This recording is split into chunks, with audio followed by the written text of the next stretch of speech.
Greetings to those who watch below. Today we will continue our grand tour of the British Isles. We move from Ireland to another equally as ancient land, Wales.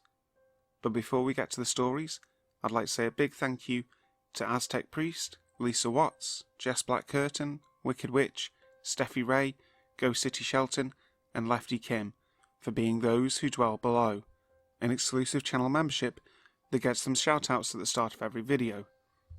So, on with the stories. Footsteps in the Night by Chimchim. In 2010, my cousin and I went to Wales on vacation. My family have been visiting Wales almost every year for decades, but this was my first trip.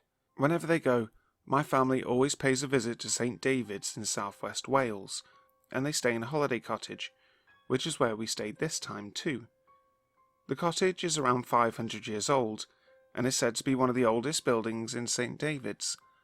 First I have to describe the layout, in order for the rest of my story to make sense. The cottage is roughly L-shaped, with 2 stories and built from stone, with a stone floor on the ground level and a wooden floor on the second story. A steep wooden staircase connects them right at the corner of the L. There is a bedroom on the ground floor, which occupies the short arm of the L. The upstairs, which only occupies the long arm of the L, has 2 dedicated bedrooms and a little curtained nook, which acts as a third. Both floors have their own bathrooms. My cousin and I were the only ones staying there. She has bad knees, so we agreed that she would take the ground floor bedroom and I could have the upstairs. Being a night owl, I was up late one night, and my cousin had already gone to bed. I was in an upstairs bedroom, lying on the bed watching TV shows on YouTube. My door was open, and the rest of the cottage was dark and quiet. The next thing I know, I hear footsteps coming up the stairs. My first thought is that my cousin was coming up, but I dismissed that right away, because the stairs would be really hard on her knees, and there was no reason for her to come up. It's not a big cottage, and she could have just called me from the foot of the stairs and I would have come down. Also, I was sure she was asleep. There was no way the footsteps came from what I was watching. First, it wasn't the subject matter of what I was watching, and second, I muted the sound as soon as I heard anything, yet the footsteps continued, right across the second floor, until they stopped at my bedroom. Well, nothing else happened, so although I was stunned, I went to bed and eventually fell asleep. I still couldn't quite believe it happened to me.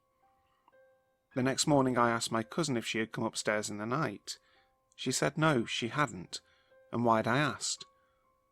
I told her what had happened, and then she told me her experience that night.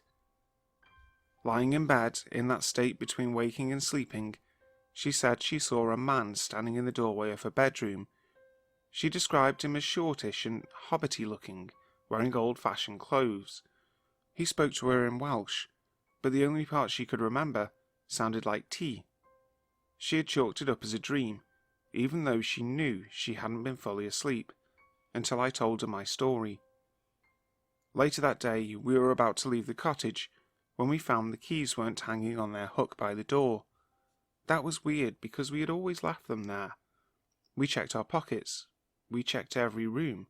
We checked our purses. We checked the yard. We even checked inside the washing machine. For an hour, we literally turned that place upside down. Finally, my cousin said she was going to try her purse one more time. This time when we looked, the keys were sitting right on top. Now I am not exaggerating when I say we had both checked her purse together and separately at least 3 times.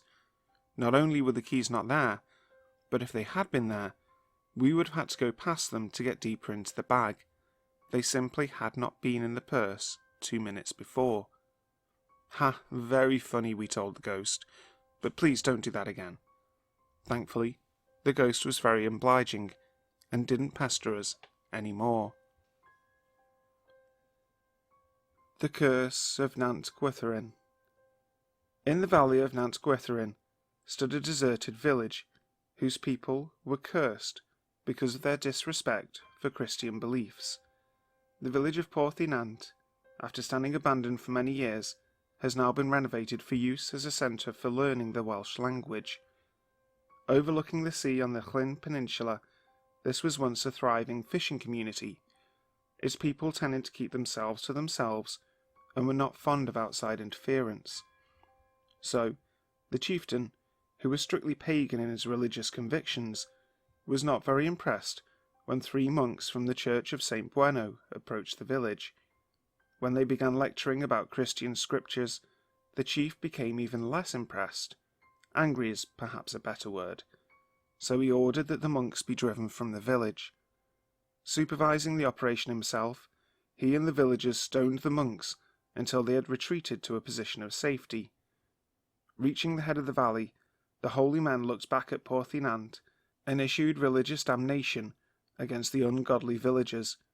Each monk devised his own individual curse. The first vowed that no man born in the village would again be buried on consecrated ground. Another said that the marriage would not be possible between men and women born in the village. And the third cursed the entire place to become a deserted shell, a ghost town. From that day, the community's years were numbered. The first part of the curse held true.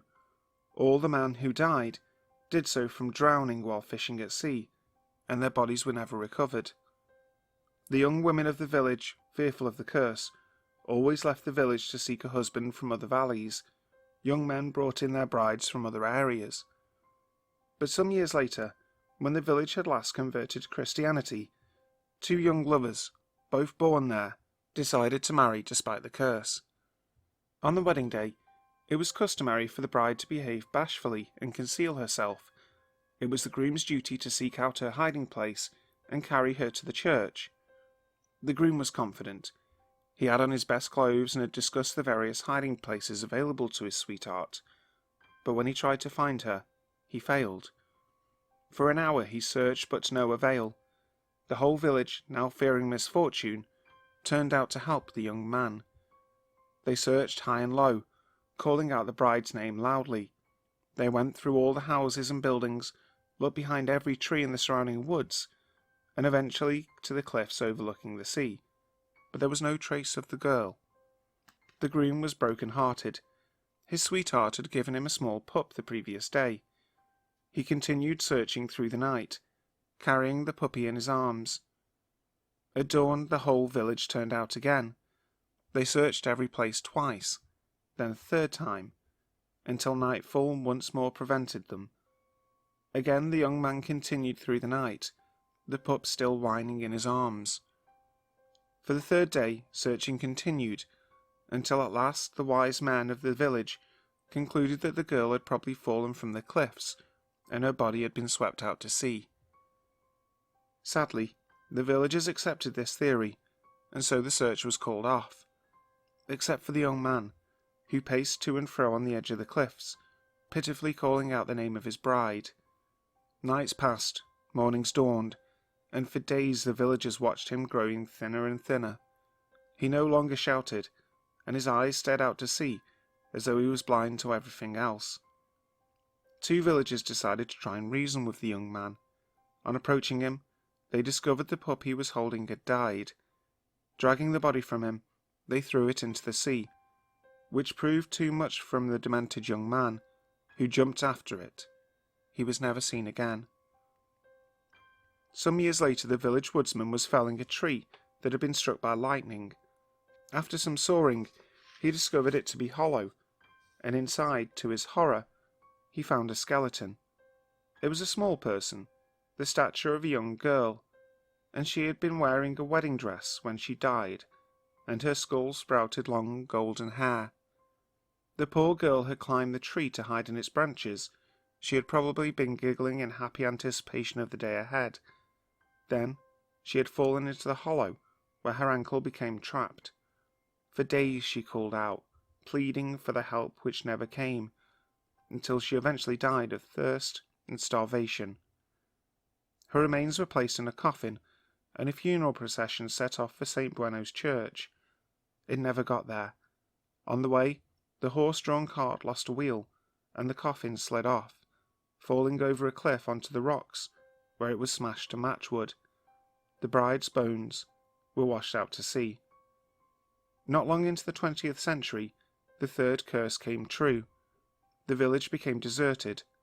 One by one, sick of the ill luck which seemed to follow all who lived there, its occupants left, never to return.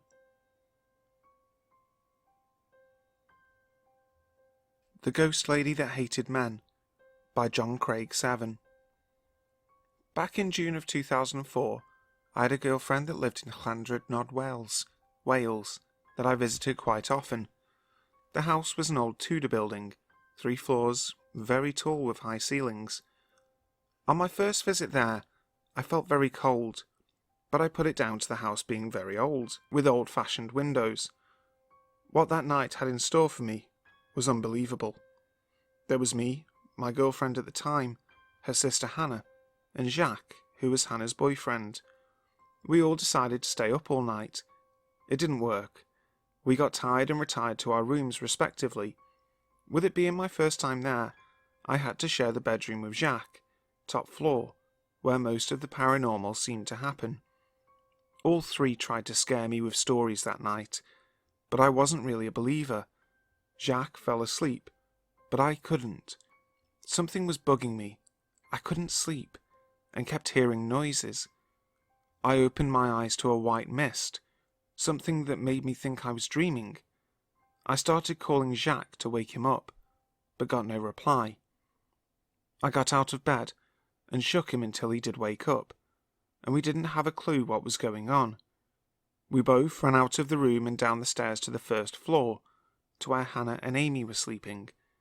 On my way down there I was stunned. I couldn't move, and I was just looking up to the bedroom when a face appeared in the mist. It was a woman, with long, dark hair. Then I saw a little boy run across from one of the rooms to another, straight past this mist. I heard a door slam. I was eventually taken downstairs and given water and something to eat, still shaken as to what I saw. I didn't end up sleeping at all that night, and only agreed to return to the room as long as I could sleep in the same room as Amy. I thought I'd have a peaceful night, but I was woken up at about 5 a.m. by a quiet breathing sound. Scratches appeared on my body and started to bleed. With me being so pale, they showed up even more than they would have on most people. I woke Amy.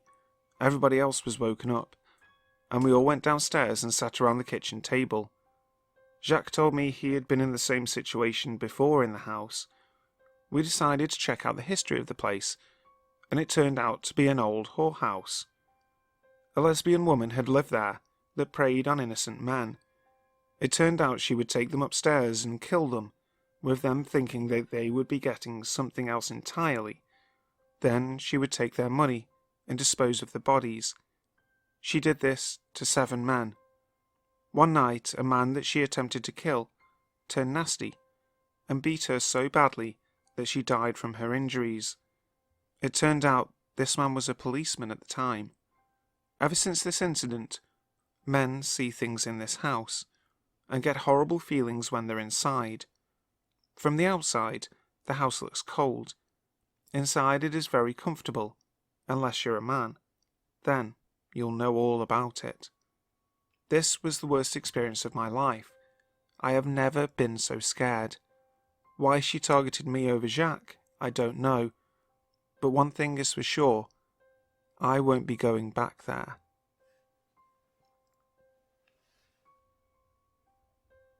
The Haunting of Plas Mawr. This is a story of tragedy, medical incompetence, and a grief-driven desire for vengeance.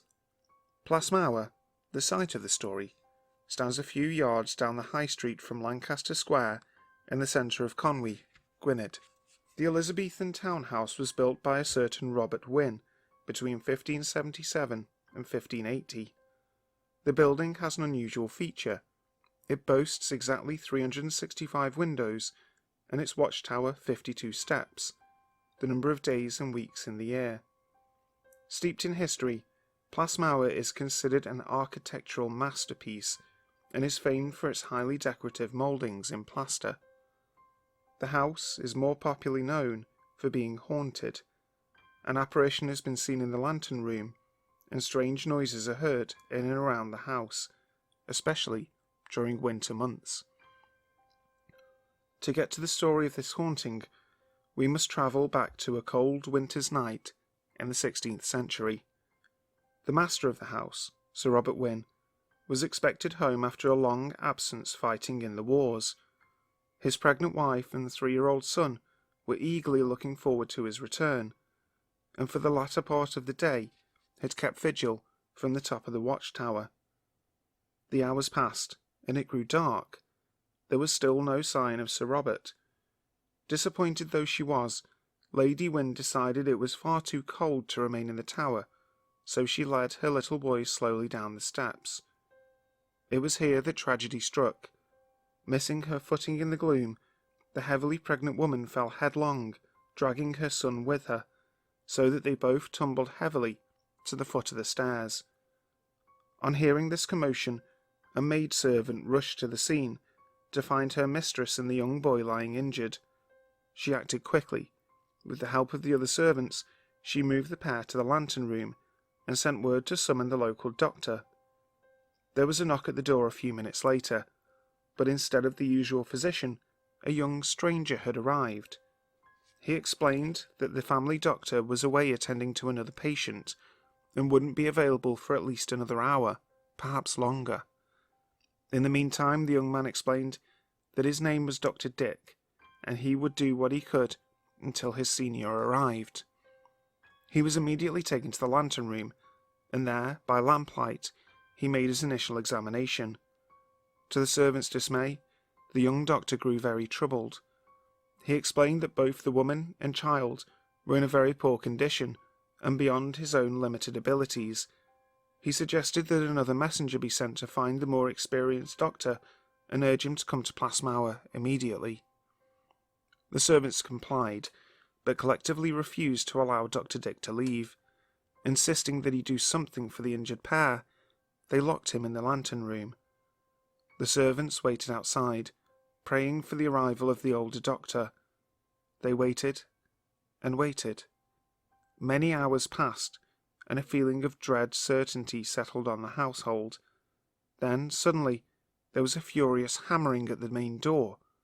The maidservant opened the door breathlessly, but there, instead of the physician, stood Sir Robert himself, home from the wars at last. On hearing the panic-laden story, he pushed the moaning servants aside and burst into the lantern room, to be confronted by the terrible sight of his wife, son, and premature baby, all lying dead on the floor.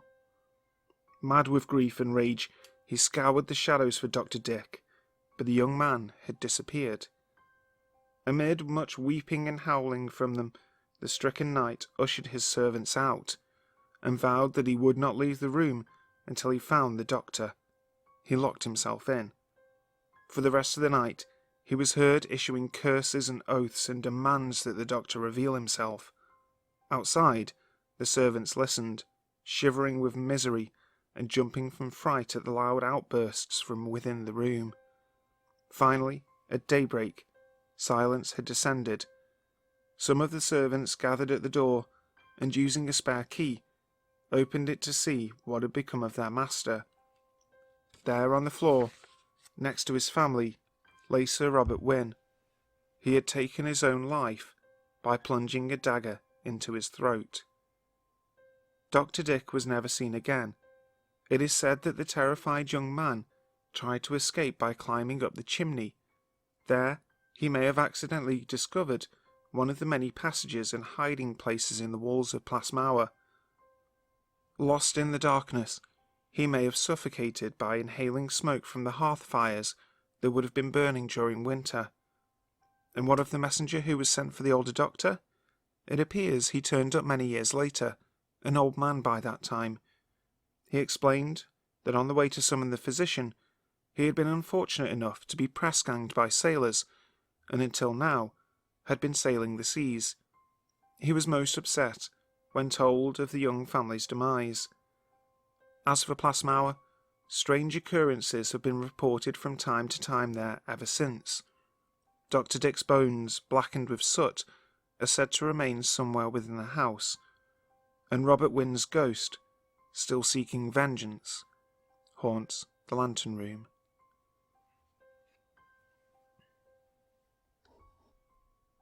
The Grand Haunting, a hotel no one knows is haunted, by Faith 2000.